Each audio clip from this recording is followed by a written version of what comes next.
नमस्कार और हार्दिक स्वागत करतानी। जैसे कि अपने जानते बानी हर बीएफए के भोजपुरी संदर्भ लेके हमने प्रस्तुत होखेनी, कबो हम प्रतिमा तो कबो अफरोज के साथ में अपने लोग देख सकेनी। और हमने के कार्यक्रम के अवधि भर एक जने अतिथि रहनी, वहाँ के साथ उनकर पेशा के बारे में और तनिक सा हमने के समसामयिक विषय वस्तु के बारे में भी बातचीत करेनी सन। और ये आजू के हमने के अतिथि बानी कंचन झा, वहाँ के बानी सानो पाइला के संस्थापक अध्यक्ष। अभी हमने के साथ बानी स्टूडियो में उपस्थित बानी, वहाँ के हम स्वागत करतानी। नमस्कार जी। नमस्ते प्रतिमा जी, कैसन हाल खबर बा? बहुत ठीक बा और बहुत बहुत धन्यवाद अपने हमना के निमता दे के आज स्टूडियो में बुला के अपने से बातचीत। जी बिल्कुल, हमने के भी अपने समय देनी है, खातिर हम धन्यवाद देवे के चाहता नहीं। अब जैसे कि रउआ 62-63 के जौन मधेश आंदोलन के समय रहे, उस समय रउआ अमेरिका से पढ़ के आनी है, अंतर्राष्ट्रीय संबंध में बैचलर कैल एक 22-23 बरिस के लड़का, शायद उससे भी कम एज हो सकेला हमर अनुमान। और ये ऊ एक भरखे युवा के उम्र में भी जब रउआ लौट के नहीं है बीरगंज में मधेश आंदोलन के ऊ दौर और उस समय जैसन हालात रहे, ऊ हालात में सानो पाइला खोले के चाहिए, हमरा कुछ करे के चाहिए हमर समाज खातिर, चाहे हमर बीरगंज खातिर। आ धीरे धीरे हम बढ़ाते जाएम हमर 2 नंबर प्रदेश, अभी तो 2 नंबर प्रदेश हो गए, ऊ बेरिया मधेश के जिला सब में जौन एक सोच आयल, ई योजना कैसे आयल आ ई सोच के साथ रहुआ ई सानो पाइला के स्थापना कैसे भइल, ऊ बारे में तनिक सा हमके जानकारी करा दी। जी बहुत बहुत धन्यवाद। ये बहुत मार्मिक प्रश्न अपने पहले ही रख दिले बानी। ये देखिए एक जीवन के एगो यात्रा के रूप में हम लेता नहीं जीवन के, और कहता कि अपने के जैसे अपन जीवन में भविष्य में कथी हो आदमी के हमेशा मालूम न रहता, प्रयास करे के चाहिए। उस समय में 2006-62-63 के समय में हम अमेरिका से अपन जन्मभूमि बीरगंज आयल रही, 4-5 दिन भेल रहे अइला। और वही समय में अपने के मधेश आंदोलन के एगो राजनीतिक और सामाजिक एगो हलचल उथल पुथल में समाज के उ समय रहे। तो वही समय में हमनी जैसे नवयुवक के एगो बहुत आश्चर्य के बात का लागल कि इस समाज में जहाँ हम जन्म ले ली और इतना दिन पढ़ के सब चीज़ कर के काथी के फायदा भेल, तक अपने समाजे जब न बुझ सकल बानी हम, तो बाहर रह के कोनो काम बढ़िया करके अपना आप में संतुष्टि तो आ सकी, लेकिन बाद में उस संतुष्टि के खोजी करे में बहुत दिक्कत हुई। तो वही संदर्भ में एगो छोट छिन घटना हो गए, मैं ज़्यादा जगह न कहता नहीं घटना के, लेकिन कार्यक्रम मार्फत सुनाएंगे जी हाँ। तो में एगो छोट छिन घटना का भेल कि चाय पीवे खातिर चौक पर, जैसे अपने के मधेश में एगो चीज़ है कि चौक पर चाय पीवे में बहुत मज़ा आवत, वहाँ पर संगतिया सब मिले के, बुजुर्ग सबके बात सुने के। तो वैसे ही 5 दिन भेल रहे अमेरिका से अइला, चाय पीवे के संदर्भ में चौक पर रही और वहाँ पर आंदोलन चलत रहे। और एगो बुजुर्ग आदमी साइकिल में टिफिन लेके अपन हॉस्पिटल के तरफ जाते रहे। हम हॉस्पिटल एरिया में रहता नहीं, वहीं पर हम जन्मे भेल बा खास। तो उ अपना हमरा के कनी कैसन बढ़िया ना लागल, तो हम वहाँ पर हस्तक्षेप कैली। लड़का सब रहे, कहली कि काहे ऐसा कर रहल बा, बूढ़ आदमी के जाई द कह के। तो वहाँ पर लड़का सबके लागल कि हम पहाड़ी समुदाय से बानी, मे भी हमारे वेशभूषा देखले से अथवा कोनो चीज़ भेल होई जैसे कारण हम पहाड़ी। उस समय की परिस्थिति भी बहुते विकराल हो गई जी विकराल रहे और बहुत उचित भी रहे एक किस्म से, काहे कि मधेश अपन पहचान के लड़ाई में शुरुआत भेल रहे। और कोनो समुदाय के पहचान के जब लड़ाई शुरुआत होता तो बहुत महत्वपूर्ण क्षण मानल जाता। लेकिन वो दुर्भाग्यवश घटना हमरा ऊपर भेल, तो लेकिन वो घटना के हम दुर्घटना न कहें, वो घटना से हम प्रेरित होली कि जीवन के मोड़ में जी। तो हमरा ऊपर अटैक भेल। हमने कब कहता ना भूल में एक आदमी बोली लेकिन 100 आदमी के मार खेबे पड़ी, तो हमनी ऊपर अटैक भेल। लेकिन वो जे भौतिक अटैक भेल, वो भौतिक अटैक से हमार आत्मीय मन जे रहे आत्मा के, वो वही पर प्रभाव पड़ल हमनी के। और वहाँ पर हमरा के बहुत दुख लागल अपने आप से कि हम अपन समाज न बुझ सकली, अपन समुदाय न बुझ सकली, तो का काम जीवन में। तो उहे संदर्भ में आके 1 हफ्ता के बाद हमनी सब साथी सब जे हमार बचपन के साथी सब रहन बीरगंज में, उनके सबके इकट्ठा करके उनके सबके बैठा के एगो कुछ कायल जाए कह के वहीं से ही नाम आयल सानो प्रयास से सानो पाइला। एगो सानो प्रयास कायल जाए अपन तरफ से, तो सानो पाइला कह के स्थापना भेल। और ई कोनो प्लान हुए से हम आके देश बनाएम अथवा समुदाय बनाएम कह के न कि एकदम स्वफुर्त रूप से राउर त अब घर परिवार के भी जोड़ हो कि चलो बेटा बैचलर करके आ गइल बा, मास्टर्स भी अमेरिका में ही करी, एकदम नीमन नौकरी करी, चाहे वहाँ भी सेटल हो जाए, ई किस्म के भी तो योजना रहे। लेकिन ई योजना के अपने थाती रख के फिर अपन सानो पाइला शुरू कैनी है। जी वो मैं बहुत अपने के हमारे परिवार में हमेशा एगो का रहे कि हमारे परिवार में सब जना डॉक्टरे पढ़ल बाना, और एगो डॉक्टर के परिवार से बिलोंग कैला पर का होता कि प्रेशर रहता कि डॉक्टरे बने के प्रेशर रहे। तो अमेरिका जाए से पहले ही वो प्रेशर रहे, लेकिन हम अपन परिवार में थोड़ा क्रांतिकारी रही बच्चे से, थोड़ा नया चीज़ करे के, सक्सेस हो या फेलियर हो ओकरा न देखे के, लेकिन वो अनुभूत करे के हमें हमेशा हमनी में वो एगो ललक जे कहता न ललक रहबे करे।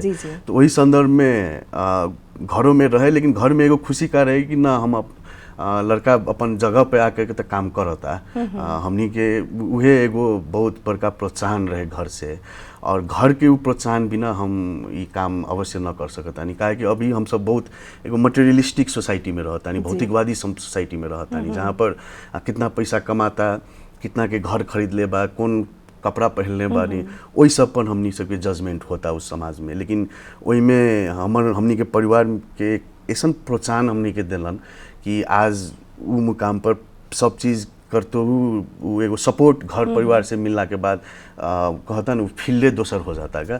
तो वही हिसाब से हमनी के अभी तक आगे बढ़ रहा बा। जी, और ये अभी 15वां साल में प्रवेश कर चुकल बाटे सानो पाइला, तो 15 साल जौन एक शुरुआत रहे, शुरुआती दौर से लेके 15 साल के दौरान में कैसन कैसन उपलब्धि हासिल भइल बाटे, और जितना भी उपलब्धि हासिल कैले बानी रहुआ, इसे संतुष्टि प्राप्त भइल बाटे कि ना अभी और कुछ करे के बाद ऐसा सोच आवेला?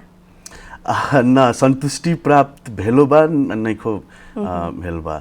और एगो चीज़ का बा कि सानो पाइला के एगो मूवमेंट के हिसाब से हमनी सब आगे बढ़ेनी, एगो NGO में सीमित न करके ये एगो जन आंदोलन के हिसाब में आगे बढ़ल संस्था है। काहे कि समाज में ये विकृति और कुरीति के विरुद्ध हम सब लागल किसिम से हमसे अब लगली।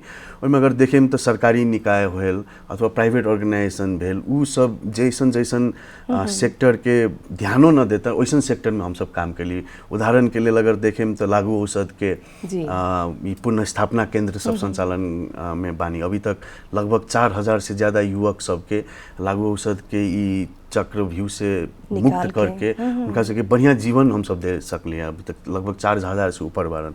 वैसे ही इंडिया में ये बाल बालिका के बेच बिखन बहुत नेपाली बाल बालिका के बेच बिखन के विरुद्ध भी हम सब काम कैली। लगभग अभी तक 300 से ऊपर बाल बालिका के उद्धार हो चुकल बा, उनकी सबके पूर्ण मिलन भी करा चुकल बानी। और जकर सचमुच के परिवार ने के उनका सबके हम सब सानो घर के वीरगंज में और जनकपुर में अनाथ आश्रम हम सब न कह चाहते, तो नामे हम सब वही खातिर सानो घर रख ले बानी। तो वहाँ पर उनका सबके 21 वर्ष के उम्र तक हम सब संपूर्ण जिम्मेवारी लेके आगे पढ़ाई लिखाई से लेके संपूर्ण चीज़। और वही हिसाब में अगर देखें तो स्वास्थ्य में, शिक्षा में विभिन्न किस्म के काम कैले बा सानो पहिला। और विपद के समय में एगो समुदाय के भरोसा बन के, एगो समुदाय के वो कहता न कि लाइक डार्क टाइम्स में एगो लाइट बन के, एगो अपना आप में प्रकाश बन के सानो पहिला आगे बढ़ल बा। अभी कोविड के देखें 2 साल लास्ट 2 इयर्स में अगर देखें अपने तो लगभग 1.5 लाख से ऊपर आदमी के हम सब फ्री में भोजन करा चुकल बानी। लगभग 2000 परिवार के 3-3 महीना के राशन वितरण में काम भेल बा। सामुदायिक आइसोलेशन सेंटर सब हम सब स्थापना कैली। तो ये काहे संभव भेल कि एगो NGO में सीमित रहित, संस्था में सीमित रहित संभव न होइत। हम सब एकरा के बोली न ग्रास रूट्स जे कहते हैं भूमि सतह में ले जाके वहाँ के युवा के परिचालन के मार्फत ये सब संभव भेल बा। अब मधेश के संस्था अभी काठमांडू में से काम करता, सुदूर पश्चिम में काम करता, हमनी सब कर्णाली में हम सब काम करता। नहीं महाभूकंप में तो गोरखा में जाके घर वहाँ पर निर्माण से कर ले बानी। तो एगो अपने आप में प्राइड बा मधेश के की। और ऊपर से वीरगंज के हम सब एगो कर्मस्थल वीरगंज के बने तो राष्ट्रीय व्यापी रूप में काम करे में सफल होने बानी। तो वही उदाहरण देवे के मेन 15 साल में बा। और अपने के अंतिम में उस संतुष्टि में अगर देखें तो देखें मनुष्य को कभी भी संतुष्ट प्राणी नहीं खे। सो ई काम के रफ्तार में अगर संतुष्टि मिल जाए तो वही दिन संतुष्टि मिली अगर जो दिन नेपाल में अपने के कोनो एनजीओ के जरूरत न पड़ी। अगर वैसन समुदाय अपने के हम सब निर्माण कर लेम तो कोनो तो ऊ हो एगो संतुष्टि। और वही खातिर अभी अपन यात्रा में से हो थोड़ा परिवर्तन हम अभी ले ले बानी। जी, अभी सानो पहिला 22 गो जिला में सक्रिय रूप से काम कर रहल बाटे, 22 गो जिला में शाखा बाटे और वहाँ के लोग खातिर भी निरंतर खट रहल बाटे। तो आवे वाला समय में कैसन योजना सब बाटे और ये अब के कौन कौन जिला में और विस्तार करे के योजना बाटे? ये देखे अपने हम सब 22 जिला जे बा से नेपाल के अधिकांश विकट जिला सब बा। HDI इंडेक्स ह्यूमन डेवलपमेंट इंडेक्सों में बहुत पीछे पड़ल जिला सब बा। और ई जिला के विभिन्न किस्म के समस्या बा। अगर युवा के एरिया में देखें तो अपराध और लागू औषध बहुत विकराल समस्या के रूप में गांव-गांव में अभी खराब हो रहा बा। वही में अगर देखें तो मदिरा सेवन के से इश्यूज बा। महिला हिंसा के इश्यूज प्रदेश 2 में देखें तो बहुत विकराल अवस्था में हो गए बा। तो हमनी सबके ई 22 जिला में अभी तक एगो नेटवर्क स्थापना करके और उ नेटवर्क के मार्फत उ संजाल के मार्फत ई अपने के कहीं न समाज के जे इश्यूज सब बा ओकरा के टैकल करे के काम सब कैले बानी। अब आगामी दिन में हमनी सबके काम का है कि एगो दीर्घकालीन योजना के रूप में संस्था के अपने के फाइनेंशियल रूप से एकदम सस्टेनेबल बनावे के योजना बा। काहे कि अभी तक ज़्यादा अधिकांश एनजीओ सब नेपाल में देखें तो 4 से 5 वर्ष ओकर लाइफ स्पैन होता। स्थापना होई 5 वर्ष तक में काम करी उसके बाद वो एनजीओ बंद हो जाए। वो काहे बाकी फाइनेंशियल सस्टेनेबिलिटी हमनी सब न खोजता नहीं वहाँ पर। हमेशा आईएनजीओ के सर्कल में बैठ के आईएनजीओ के प्रोजेक्ट रिझावे के कारण प्रोजेक्ट लावे के कि समुदाय के ताक के प्रोजेक्ट न लावे के कि आईएनजीओ के ताक के प्रोजेक्ट लावे के ई परंपरा हो गई बा। हमनी सबके संस्था काहे फर्क बारन के हम सब अपने सस्टेनेबल बिजनेस सब से करल बानी, सोशल बिजनेस जकरा के कहता नहीं। कैसन कैसन किस्म के जैसे काठमांडू में अभी देखें तो हमनी सबकी ज्वेलरी में महिला सबकी ज्वेलरी के बिजनेस बहुत का किस्म से काश्य के एगो कंपनी हम सब खड़ा कैले बानी। और उ कंपनी में अपने के महिला सब जे काल के दिन में बेच बिखन में पड़ल रहल उ महिला सबके लाके उनका सबके ट्रेनिंग दे के प्रशिक्षण दे के उनका सबके एगो आर्टिस्ट के रूप में बनेने बहुत सुंदर सुंदर वहाँ सब ज्वेलरी के गढ़ गहना सब बनावता रहन। और वैसे में जे बोले वाला ना सुने वाला ना के महिला सब उनको सबके भी हम सब ट्रेनिंग दे के बना रहल बानी। एगो उ हिसाब से बा।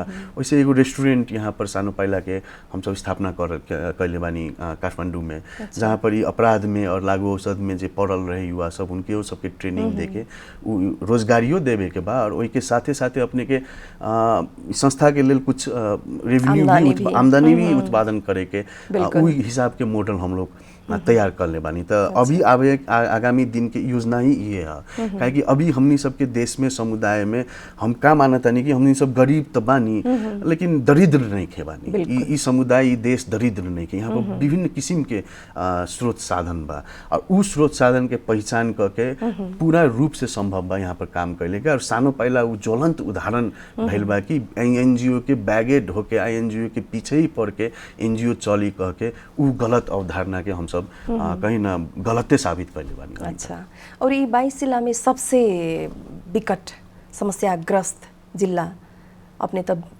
बिल्कुल भ्रमण तो कैले होखे हर एक जिला के, हर एक संस्था के, अब संस्थापक अध्यक्ष के नाते भी, तो सबसे ज्यादा समस्याग्रस्त जिला कौन जिला लागल है? अभी देखिए ऐसा बाकी अपने के विभिन्न किस्म के समस्या सब बा विभिन्न किस्म के जिला सब में। हमनी के प्रदेश 2 के अगर बात कल जाए तो वही में अपने के रौतहट और महोत्तरी बहुत पिछड़ल जिला के रूप में अपने देखें। महोत्तरी के स्थिति और कर्णाली की स्थिति में अपने कोनो फर्क न देखें। लेकिन वहाँ पर मतलब समस्या कथी है कि महोत्तरी में स्रोत साधन के कमी नहीं खे। कर्णाली में स्रोत साधन के कमी है, विकट है, भौगोलिक रूप से विकट है। महोत्तरी हमनी के सोना है वहाँ पर होता है जमीन, वहाँ पर अपने के देखें तो उपजाऊ जमीन सब बा। लेकिन वहाँ के विकराल समस्या का है बा ह्यूमन डेवलपमेंट इंडेक्स अपने पलटा के देखी बहुत पीछे बा महोत्तरी। रौतहट अपने के देखें बहुत पीछे बा। पर्सा के अगर अपने बात करें हमनी से अपन गृह जिला के तो पर्सा में विभिन्न किस्म के समस्या बा। वहाँ पर अपराध और लागू औषध के समस्या युवा के बेरोजगारी के साथ जुड़ल बा। तो ई एगो जिला में ऐसा स्थिति बा कहे की स्थिति नहीं खे। बहुत इंटरकनेक्टेड बा हमनी के समाज। देखिए काहे कि हमनी के एगो साझा सुख तो नहीं खे, लेकिन दुख जे बा ना बहुत इंटरकनेक्टेड बा हमनी के उ दुख, और उ इंटरकनेक्शन से उ दुख के हटा के साझा सुख के अवधारणा लावे के हमनी के एगो इच्छा बा, हमनी के संस्था के एगो इच्छा रहे। और आगामी दिन में जे समस्या सब बा वो हमनी और अपने जाके समाधान करो से वहाँ के बासिंदा के जागरूक करे के, वहाँ के बासिंदा के चेतनशील करे के बहुत इम्पोर्टेंट है। और उ काम हमनी सब लास्ट 15 साल में कर रहल बानी। और हमनी के हरेक जिला में देखें तो वहीं के युवा के परिचालन हमनी सब करतानी, वहीं के युवा के स्किल हैंड ओवर करतानी, ताकि वहाँ के समुदाय अपन समस्या के समाधान में खुद खट सकत। बिल्कुल उस हिसाब से आगे बढ़ रहा बानी जी। अब जैसे कि रउआ खुद समुदाय के साथ, समाज के साथ बहुत ही नज़दीक से जुड़ल बानी, अपन संस्था के माध्यम से भी और खुद अपन व्यक्तिगत माध्यम से भी कर रहल बानी। तो ये दिखला पर हम ये सवाल करे के चाहतानी कि हमनी के तराई मधेश के जितना भी जिला बाटे, वहाँ के जितना भी रहे वाला लोग बाटे, हमनी के तराई के मधेश के, उ लोग के इतना सहजीकरण होते हुए भी, हर चीज़ की सुविधा होते हुए भी मधेश तराई काहे इतना पिछड़ गए बाटे अभी भी? जी बहुत सांदर्भिक प्रश्न अपने कहले बानी। हम सानो पाइला के माध्यम से तो समाज के बहुत ठाउँ में जाके बुझले बानी। ओके साथे 14 साल बहुत अंतर्राष्ट्रीय संस्था सबसे पत्रकारिता करके से बहुत किस्म के इश्यूज सब के बारे में, बहुत किस्म के मुद्दा सब के बारे में से एगो समझ सकली और ओकरा के बुझ सकली। और इहे एगो प्रश्न अभी के जनता में से हो बा अगर देखें तो, ओहू में संघीयता के आवे के बाद उ एगो जे ललक रहे, एगो जे आशा रहे, उ निराशा में परिणत हो रहल बा। और ओहू में अगर देखें तो ई बहुत सांदर्भिक हिसाब से कैसे हम कह सकतानी कि तराई मधेश के अपने एगो देश भीतर के एगो कम्युनिटी के रूप में देखी पहले। उ अगर देखें तो उकर भीतरे नेपाल बा। काहे हम ये कह चाहतानी कि तराइये में अपने आगे मधेसे में देखें तो वहाँ पर लामा से हो बारन, नेवार से हो बारन, खारूज से हो बारन, मधेश से हो बारन, यादव से हो बारन। पहाड़ के कोनो जिला में वो अपने न देख सकें, तराइये के वो जिला में अपने बहु विविधता के रूप से वो देख सकें। तो विविधता के रूप में अला के बाद वहाँ पर क्या होता है कि संभावना बहुत हमेशा बढ़े के अपेक्षा ज़्यादा रहता, लेकिन उस संभावना के उस सपना में परिणत करे के जो काम होता ना वहाँ नेतृत्व के, वो हमेशा तराई के साथ एगो दोगलापन होत रहल। तराई के इश्यू, मधेश के इश्यू के हमेशा एगो गेट पास, सिंह दरबार के गेट पास के रूप में प्रयोग करके आगे बढ़े वाला राजनीति हमेशा भेल रहल। हम सख्त भाषा में अगर कहें तो जनता के ठगे वाला काम सब भेल रहल, मुद्दा में फंसावे के और ई मुद्दा के कभी समाधान न खोजे के और मुद्दा में ही राजनीति करे के जिन परंपरा आयल बा उ बहुत खतरनाक बा। लेकिन बढ़िया बात का बा कि जनता बुझ गेल बा ई बात सब, और जे तराई के जे मुद्दा बा ओकरा के गेट पास के रूप में जे यूज कर रहल बानी ओकरो सबके जनता पहचान कर लेल बा।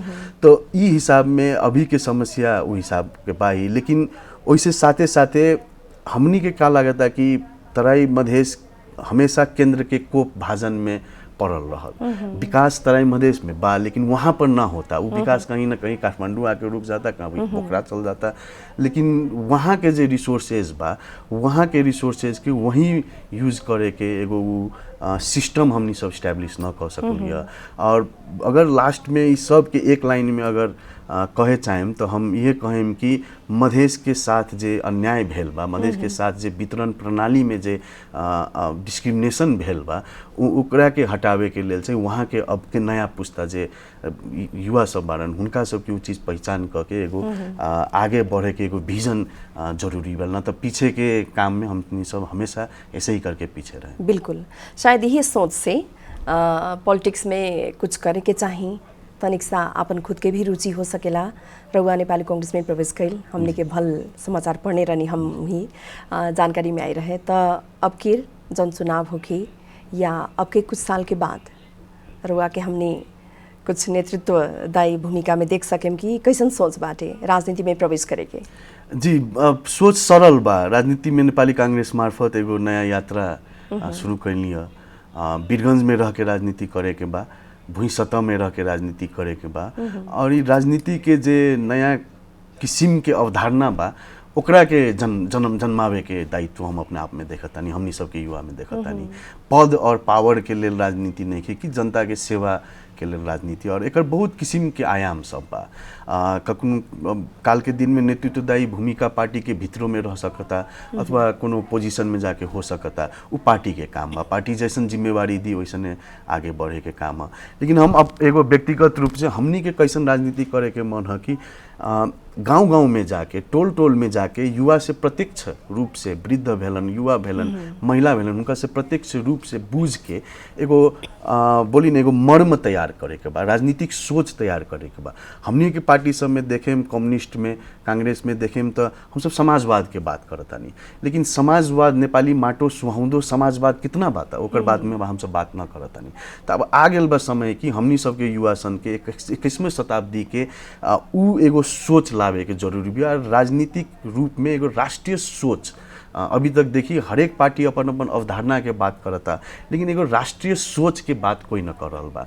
सो हमनी के लागत कि वैसन रूप के राजनीति करने के बा, और अभी संगठन बढ़ावे के काम बा। हमनी जैसन पढ़ल लिखल युवा, हमनी जैसन जो समाज सेवा में लागल बारन, जो समाज के बुझने बारन, जो पत्रकारिता मार्फत समाज में बहुत काम कैले बारन, उनको सबके लाभे में एगो संगठन सुदृढ़ करे के काम में हम आगे बढ़ल बानी। और काल के दिन में पार्टी जैसन भूमिका में दी वैसन में काम करे के बा, और इहे करे के बा कह के हम पार्टी प्रवेश न कैलिए, राजनीति में न अलिए। लेकिन एगो चीज़ का है कि हमेशा हमार एगो प्रोफेसर रहलन, हमेशा हमने के कहलन कि politics is the heart and सोल ऑफ लाइफ, अर्थात राजनीति कोनो जीवन के आत्मा और हृदय है। तो उ हिसाब के राजनीति तैयार पारे के माहौल हमनी सब करे पड़ी, और जे वंचित भइल बारन, जे मुद्दा से बाहर बारन, उनका सबके अधिकार दिलावे के, उनका सबके एगो राष्ट्रीय जीवन में लावे के काम के लेल हमनी के राजनीति में लागे। अब जैसे कि रउआ लोगिन के जब सानो पहिला अपन काम के शुरुआत कर चुकल रहे, विभिन्न क्षेत्र में भूकंप के बेरा भी गोरखा से लेके जहाँ जहाँ पहुँच सकनी है, हर ठाउँ में जाके बहुत काम कैले बा सानो पहिला। और इके देखते हुए विभिन्न समय में जैसे कि कोरोना में भी रउआ लोगिन अब खाद्यान्न वितरण से लेके राहत सामग्री वितरण से लेके ऑक्सीजन सिलेंडर, ओकर बाद में वेंटिलेटर अभी भी कर रहल बानी, जारी बाटे सब काम। तो उस सारा काम के जौन एक योगदान देले रहनी है, उहे के देखते हुए समाचार सब में भी बहुत ही इंटरनेशनल मीडिया सब भी सानो पहिला के उस समय से ही नोटिस कैले रहे। और ई काम के कद्र करते हुए रउआ लोगिन के संस्था के इंटरनेशनल एमी अवार्ड भी मिलल। तो उ अवार्ड लेत समय कैसन महसूस भइल रहे कि हाँ हमर काम के कुछ मूल्यांकन तो भइल, या फिर इसे और काम करे के बा और बेसी बड़का नाम के बड़का उपाधि सब भी प्राप्त करे के बाटे, पुरस्कार भी लेवे के बाटे, कैसन फील भइल रहे? जी इमे हमनी सबके इंटरनेशनल एमी अवार्ड रहे, पत्रकारिता के साथ जुड़ के आयल रहे। और महाभूकंप के टाइम में हमनी सबके कहीं ना एगो मधेश के संस्था होते हुई लगभग 14 गो जिला में 18,000 भूकंप के पीड़ित आदमी लोगन सबके हम लोग सब जाके राहत वितरण कैली, उनका सबके पाल देवे के और मेडिकल हेल्प कैली। और सब मधेश के ई लड़का सब रहे, मधेश के युवा सब रहे। कितना तो अपने के देखे कि पहिल बेर फर्स्ट टाइम अपने के पहाड़ से हो न गेल युवा सब जाके काम का बार गए रहे लोग। और एमे सबसे इंटरेस्टिंग बात कथी रहे कि जे काल के दिन में लागू औषध के दुष्चक्र में जी दुर्व्यसनी सब अपराध में पड़ल सब, उ सब अपने आप के पुनः स्थापित करके समुदाय के सेवा के लिए आगे बढ़ल रहा। और वही साइड में हम तभी के अल जजीरा चैनल के साथ से आबद्ध रहलिन, और हमने से बहुत लगभग 45-50 दिन के यहाँ पर टोटल कवरेज चलल रहे न्यूज़ के। और ओकरा के देख के इंटरनेशनल एमी अवार्ड अपने के देखें तो टीवी में टेलीविज़न एकेडमी में सबसे हाईएस्ट अवार्ड के रूप में मानल जाता। और हमने सबके टीम रहे जो फर्स्ट यहाँ पर सुबिना श्रेष्ठ के नेतृत्व में हम सब यहाँ पर हमरा सबके मिलल रहे अवार्ड। और वही टाइम में अमेरिका जा तो न पहली लेवे के लिए, लेकिन यहीं पर मेडल और सर्टिफिकेट भेजल रहे। तो वही में वो एगो अनुभूति कथी कैले रहलन कि हम सब की वही टाइम में अगर अपने देखें तो इधर विक्टिम के जो समाज के आई मीन अपने के ई भूकंप के जे पीड़ित रहन उनका सबके सेहो सेवा देवे के बा, ओके साथे स्टोरी जर्नलिज्म सेहो करे के बा। तो उ दुनू के एगो बहुत बड़का चुनौती रहे और उ दुनू के मिश्रण में सानो पाइला के मार्फत और अल जजीरा के मार्फत काम करे के एगो सौभाग्य मरल। लेकिन सबसे बेसी तो अगर देखें तो समाज के बुझे के माहौल ओई टाइम में मिलल। और अभी आज आके अभी पत्रकारिता हम पूर्ण रूप से छोड़ देले बानी, 14 साल हो गेल कैली। और पॉलिटिक्स में लगला के बाद एगो कॉन्फ्लिक्ट ऑफ इंटरेस्ट ना हो के हम राजीनामा दे देले बानी ऑलरेडी। और सानो पाइला से सेहो अब एक महीना के अंदर में पूर्ण रूप से कार्यकारी भूमिका से हट के एगो सदस्य के रूप में, सिर्फ सलाहकार के रूप में, एगो साधारण सदस्य के रूप में आगे बढ़े के चाहतनी। और एगो नेतृत्व सानो पहला अंदर तैयार हो गेल बा जे आगे के दिन में आगे बढ़ा सकता। और हमनी के एगो संस्थापक के लेल बहुत बड़का खुशी है कि हमार बच्चा अब हमरा बिना आगे बढ़ सकता, योग्य हो चुकल बा। जी। और हम ये भी एक जिज्ञासा रखे के चाहता नहीं कि रउआ लोगिन बहुत सारा हजारों दुर्व्यसनी के सुधार के आपन एक व्यवसाय में भी संलग्न करेले बानी और संस्थागत रूप से भी उ लोग संलग्न होकर निरंतर खट रहल बाटे। लेकिन कबो ऐसन कोनो घटना घटल बाटे कि फिर से कोनो केहू एक जने भी लौट के फिर से उ दुर्व्यसन में फसल बाटे की? जी, बहुत दुर्घटना वैसन भेल बा और ई हमनी सबके एगो फेलियर बा। लेकिन ओहू में अगर देखेम तो लगभग 70% हमनी सबके वो सक्सेस रेट बा। मतलब 100 जना में 70 जना अपने के काफी ठीक रहल। 30 आदमी अपने के अगर कहें तो बैक टू ड्रग्स में लागल रहा। लेकिन उहो में हमनी सबके बहुत आगे काम हो रहल बा। लेकिन बहुत चुनौती बा ओइमे, काहे कि विभिन्न किस्म के फैक्टर्स ओइमे जुड़ल रहता। लेकिन रोजगारी सबसे बहुत इम्पोर्टेंट चीज़। अगर अपने के रोजगारी उनका के दे सके तो अवश्य उ लोग सब सेहो आगे बढ़ सकता। लेकिन बहुत समस्या बा अभी, वो हम एगो फेलियर के रूप में अभी देखा। जी, स्वीकारता नहीं? जी, अवश्य। जी, आवे वाला दिन में बिल्कुल ई जौन अपने स्वीकार कैनी हाँ वो ना स्वीकार करे को पड़ो, निमन से सब कुछ हो, यही शुभकामना बाटे। और आज हमनी के कार्यक्रम खातिर समय देनी हाँ, बहुत बहुत धन्यवाद। अंत में काथी कहे के चाहेनी? बहुत बहुत धन्यवाद प्रतिमा जी, बहुत खुशी लागल ई संवाद करके। और हमार टूटल फूटल भोजपुरी थोड़ा माफ करें। बहुत निमन भोजपुरी बोलेनी। नेपाल में विभिन्न किस्म के भाषा बोले पड़ता, उहे एगो बहुत चीज बा। हम तो 5 गो भाषा बोलत तारी देखी दैनिक कामे के सिलसिला में। तो ये एगो मजा बा हमनी के समाज के। और अंत में हम ज्यादा कुछ न कह के गौतम बुद्ध के एगो अंतिम लाइन कह चाहतानी। उ शब्द उ लाइने हमनी के जीवन में एगो मार्गदर्शक बनल बा। 2500 साल पहले पर्व निर्वाण में जाए से पहले गौतम बुद्ध कहले रहन, अपो दीपो भव, अपन प्रकाश स्वयं अपने ही बने के, दोसर के निर्भरता में, दोसर के डिपेंडेंसी में न रहे के। तो वही चीज़ के मनन करके हम अभी तक आगे बढ़ल बानी कि हम अपन प्रकाश स्वयं अपने बने और हमनी में जे प्रकाश आई उ प्रकाश के अपन समाज के लेल, अपन परिवार के लेल, अपन साथी भाई के लेल, अपन देश के लेल जगमगा के रहे के बा। और उ प्रकाश के खोजत वीरगंज शहर से यात्रा शुरू कैले बानी और यात्रा के अंतिम गंतव्य से हो वीरगंज शहर रही। So again thank you so much हमनी के बोलने यहाँ पर। और हमनी के माफ करें मगर टूटल फुटल भोजपुरी। जी ना, बिल्कुल एकदम निमन भाई ना आज के अंतर्वार्ता। अपने के भी बहुत बहुत धन्यवाद। आपन व्यस्तता के बावजूद भी हमने के यहाँ स्टूडियो में आके हमने के समय भी देनी, हमने के बहुत सारा सवाल के जवाब भी देनी। बहुत बहुत धन्यवाद। जी थैंक यू, बहुत बहुत धन्यवाद। एक साथ आज के भोजपुरी संदर्भ कार्यक्रम के समय भी समाप्त हो चुकल बाटे। अगला हफ्ता फिर हमने के मुलाकात होकबे करी। तब तक अपन ख्याल रखी और जनता टेलीविजन देखत रही। नमस्कार।